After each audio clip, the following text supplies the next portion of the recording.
hit that like button, hit the subscribe button.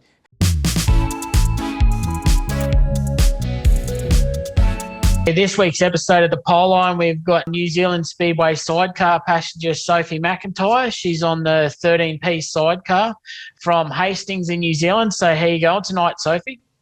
I'm going very good, thank you. How are you? Amazing. Thank you for being patient and doing take two in, I think it's 3 days, but we're getting there.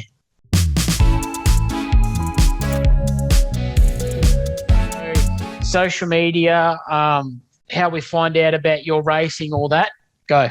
So our official racing Facebook page is Willba Racing 13-piece sidecar. So that's where we post our GoPro videos, updates on how we've went on our racing. You can also find all that type of thing on my Facebook page as well, which is just Sophie Mcintyre. And then I post just about everything related to my racing journey on my Instagram, which is, my handle is Sophie, so SOPHIE.MCINTYRE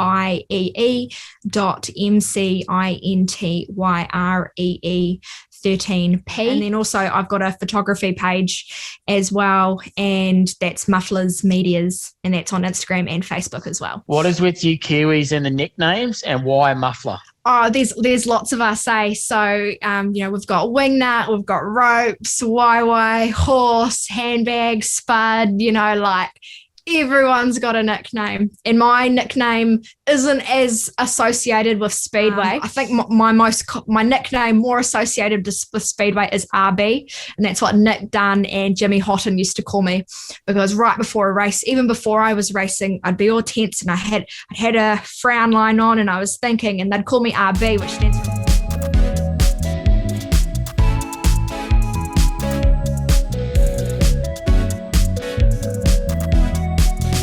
my nickname, family nickname, then the one that my friends call me is Muffler. But the family joke is that Sophie's muffler's not working, or Sophie's muffler's broken.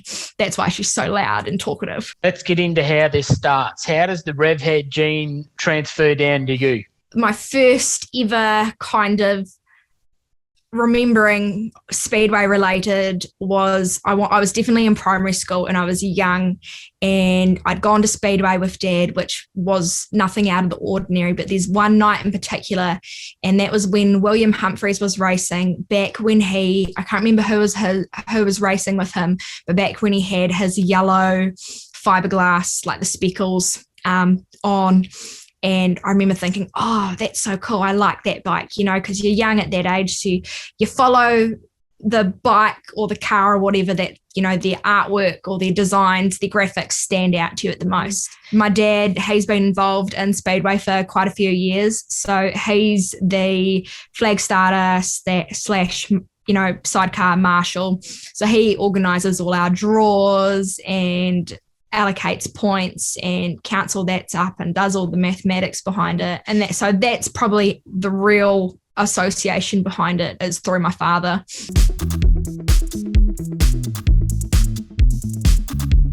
think of Speedway sidecar passengers from New Zealand. I think of Philippa Burns, Chatty Chatfield, Anne Plummer, Mum. So who were some of the people when you got on a bike that were really sort of helpful to you? So I started off by heading out to Harrisville Speedway at Ohakia. So the first ever bike I went out on was a 17 bike with Horse, Tony Hislop, otherwise known as, and I loved it. And I was like, oh, that is so cool. That is so cool. And then I jumped on with Glenn Murray, who's on the 21P bike. And just the end of the day, I was absolutely buzzing. I was absolutely wrapped. I had two of my best mates at the time, Nika and Lily, there with me, and they were like, oh, this is so cool. And they're not from stuff. I've got these photos now. They're actually up behind me. They're like my starting point photos. I put them up as. So that was back in 2019. And then in 2020, I jumped on with Tim Plummer on the 71P bike. And then I had a guy with Scott Woodhouse on the 4P bike. And he sent me a message later that day, and he's like, oh, few more have a go days, and I'd have you race with me. but you just need to eat he made a comment. He goes, I had to keep checking and making sure you were on. You need to eat a few more burgers before you and I start. The penny dropped. I could actually do this if I wanted to, if I, worked harder and ate a few Big Macs or whatever. The third time, the most recent, so that was back in 2020. It was actually throughout my high school. It was our Relay for Life fundraiser. I cooked that up being when I was head girl. So I had some sway with the college. My deputy principal at the time wasn't too keen. I had a little checkered flag I'd wear on my blazer, and she would accuse me of promoting boganism. So apparently that's what we're all about. Bogans unite. And I had to go with Nick Dunn and Rob Miller, and we went out with Rob on the V-twin, and that was so cool. And we went on Nick.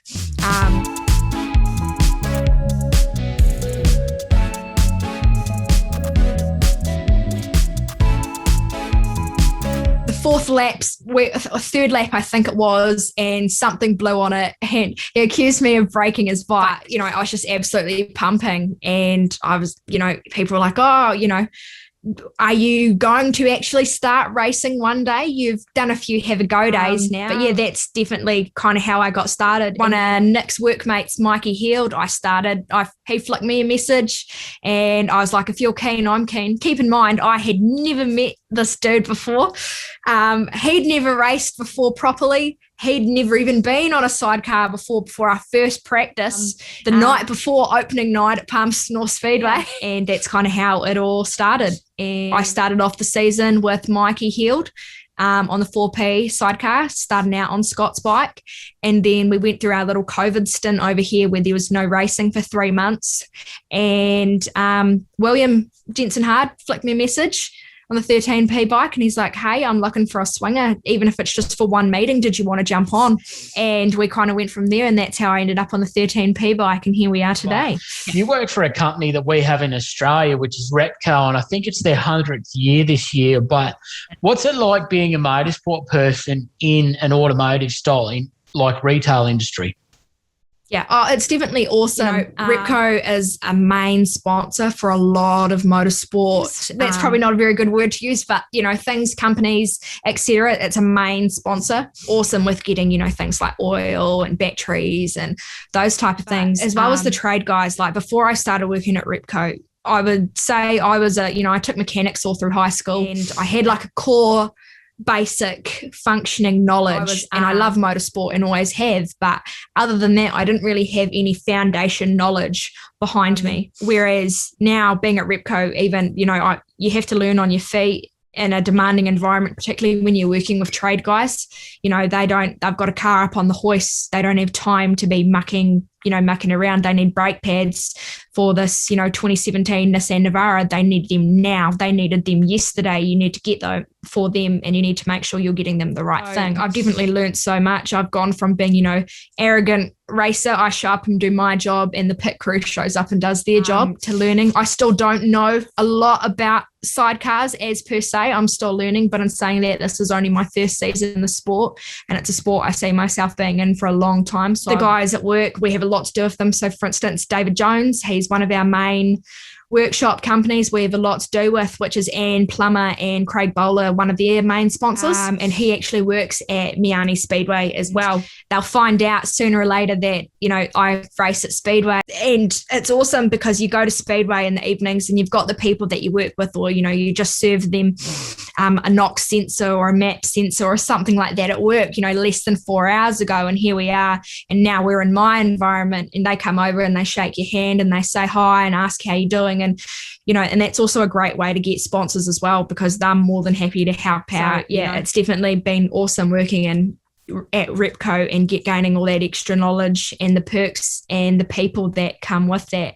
And there is some cool things coming up in New Zealand. Next year, you guys are having the rescheduled FIM World Sidecar title, and I suppose, spoiler alert, I'll be going to the first round. I think I fly into Christchurch, if I remember. But I'm really looking forward to attending Speedway in New Zealand because, fun fact, last Speedway I went to, I think, was Auckland in about 97, last time I was there. Yeah, for reference, I wasn't even born yet. Well, another fun fact, this is all hair dye, so I'm actually grey. So anyway, but I'm looking forward to coming over the ditch next year to see what the Kiwis have got in store. But you guys actually have two different material style tracks. You have the very heavy dirt like we do in Oz here, but you've also got the clay. So what do you primarily race on? So in the North Island, we primarily race on clay tracks, but except Palmerston North Speedway, or they're kind of like a mixture between clay, dirt, lime, and I guess that's probably why particularly Palmerston North Speedway creates a lot of diverse riders and swingers, because not only is it a different track every night you race, it's a different track every time you go out on the track, and sometimes even every time it's a different lap. I'm still learning how to navigate that, and Kim Phillips has been, she's a part of Wingnut 5P's pit crew. She's an absolute legend with that. She's on the sideline and she watches me and she's like, right, I want you to put your hand down lower next time and just trust me, it'll help you get your ass and your hips lower. I want to see your ass dirty. Which of course, if you were to add that sentence into any everyday conversation, you would get some odd looks, but someone would be like, right, I want you to do this for this race, and I would. And then, so for instance, I need to keep, hang back more. And the first race is what I'm told. So I'll do that in the second race, but the track's changed again. So hold on, I need to then now alternate my swinging style. But now that I'm jumping on with Willie and I'm getting some decent track time in, I mean, I've noticed it and my father's definitely noticed it. And the people, we're our own little family type of thing. We race with each other every day and no one's out there to take each other out. We are genuinely, because we know what it's like to be injured, and we've seen the gruesome injuries that can come out of it, but at the end of the day we're all about supporting each other, and it's not negative critiquing, it's why don't you try this, you might find this better. It might.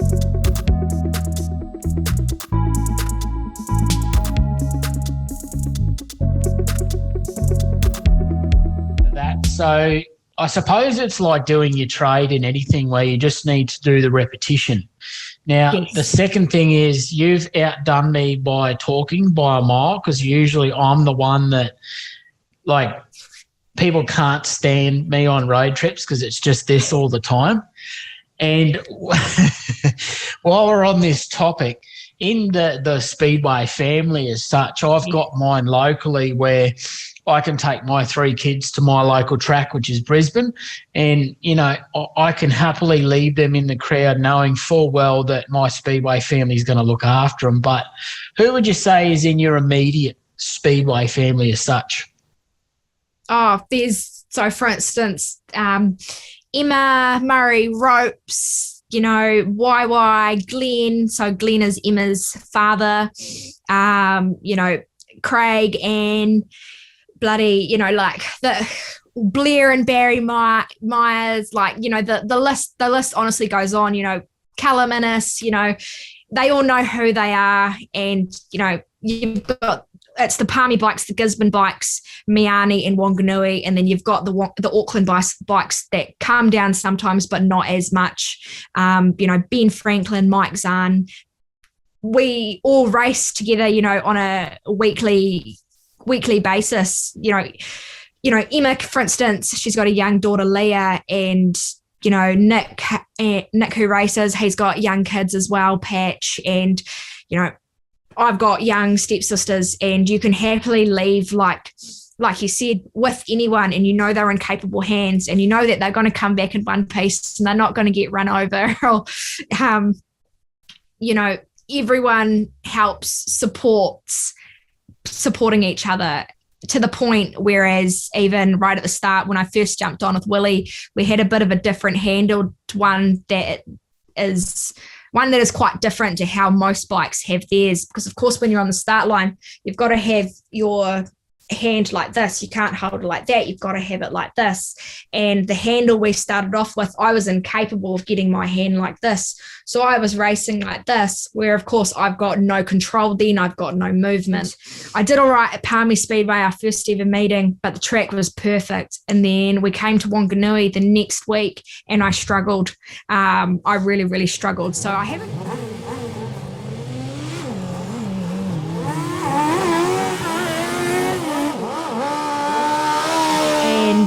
Ropes and Glenn, they came over and they noticed it straight away, and they were like, right, we're going to build you a new seat, a new handle. And who can say out of the other classes, over here, super stocks, super saloons, mini stocks, etc., that you would have another competitor that you are competing against will go out of their way, their time and their way to benefit you in your racing journey.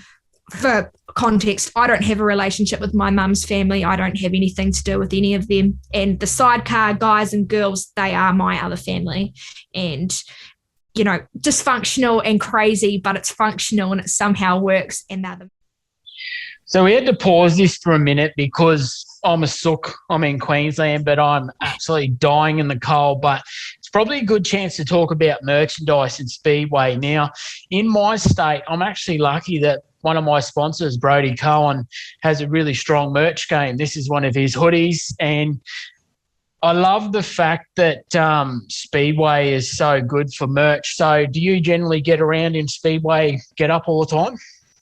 Oh, absolutely. Hardly ever do you see me not wearing some sort of racing hoodie.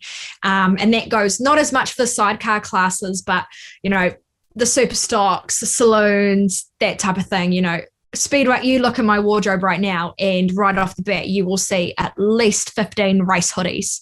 Look at my dresser for context and you will see at least half of the shirts in there are race shirts. That's pretty much, hardly ever do you see me in a dress or dressed up, but also hardly ever do you see me not in some sort of race merch. So absolutely. And we've got our own merch as well. So the 13-piece Sidecar, which is pretty cool. We've got our sponsors on the arm, which my hair's covering, but our sponsors on the arm, which we wouldn't get to where we are without them. And they've been absolutely awesome. I've kind of been a bit of not a hanger-on, but a hanger-on this season. I wasn't expecting to race with William right at the start of the season, but here we are, and our sponsors have been absolute legends. And I think we're in the works at the moment, having conversations about organising new merch for next season, which perks of the job. I'm a graphic designer, so get my artsy fingers into play and get something sorted for next season, which will be really, really cool.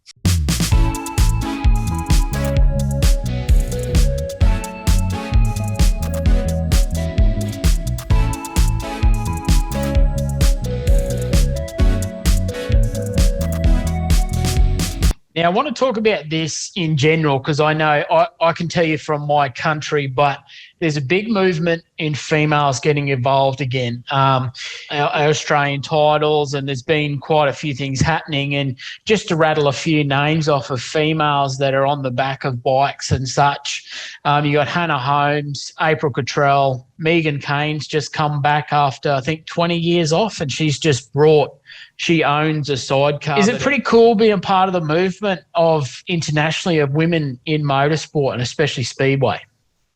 Absolutely. Go the girls. I grew up in a place or environment where, and particularly, it's different these days to the younger generation.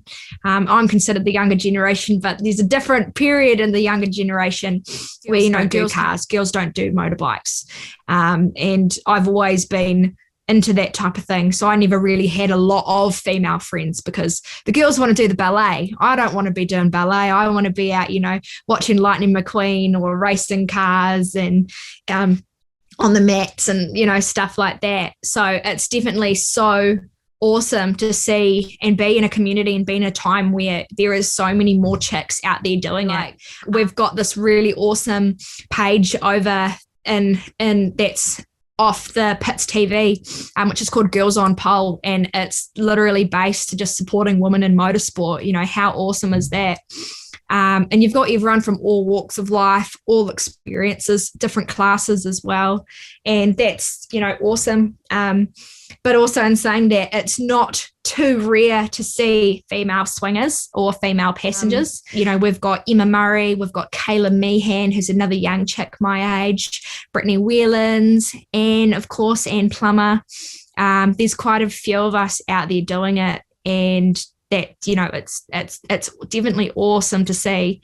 And absolute props to any young females out there and young females watching this potentially even. It's never too late to start.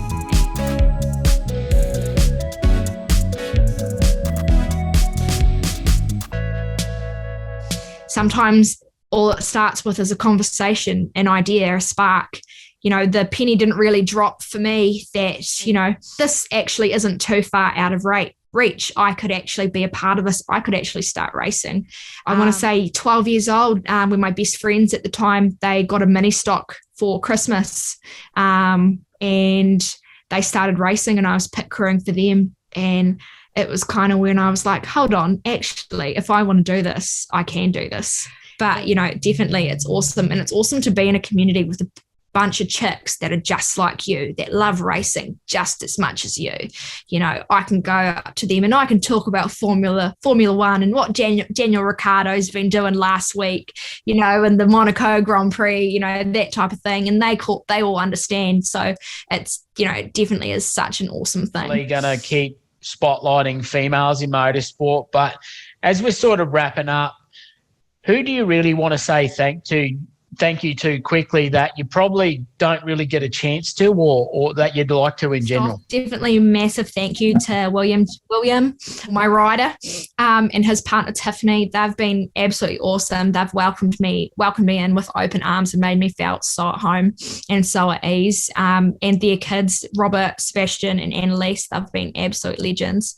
And definitely a massive thank you to our sponsors, Chappie Cabins, Bushman's Tuckers, and LTS Lancaster Tractor Services. You know, massive thank you to them as well. I definitely don't have as much to do with them as William does, as he set those sponsors up. And definitely my father, whereas I'm sure he'd pack a shit if I didn't mention him. So we'll definitely insert Ross's name into there. Massive thanks to Dad. You know, he got me into this. He sparked this passion for me, and it's always been an awesome dad and daughter bonding time. He's been my absolute rock. He's a legend. I don't say that enough, obviously, but he's been awesome. And my stepmom Manette, she's gone to, even throughout when we weren't in green light over here with our COVID system, she's gone to all my races just about and supported me, and she's been an absolute legend. And massive thanks to Macy, Tegan, Ben, my siblings, and Liam. You know, they've been awesome. They support me, and, you know, Bloomin' Macy, she was writing a school report about me yesterday about inspirational characters in their life with my racing, which, you know, she's only 10 and she wants to be out there doing that. So it's pretty cool to, you know, being influencing people like that. But yeah, definitely. And thank you to all the people that I race with day in, day out that make me feel at home and make me feel like this is a family. You know, I wouldn't be as invested or as passionate as I am without them. So massive thank you to them as well. But yeah, that's probably the bulk of it. I'm probably missing people, but you all know who you are at the end of the day, and, you know, genuinely appreciate you all. So a little silent shout out to all of you as well. All right, Sophie. Well, thanks for being on the pole line. Thank you so much for having me. I had fun. But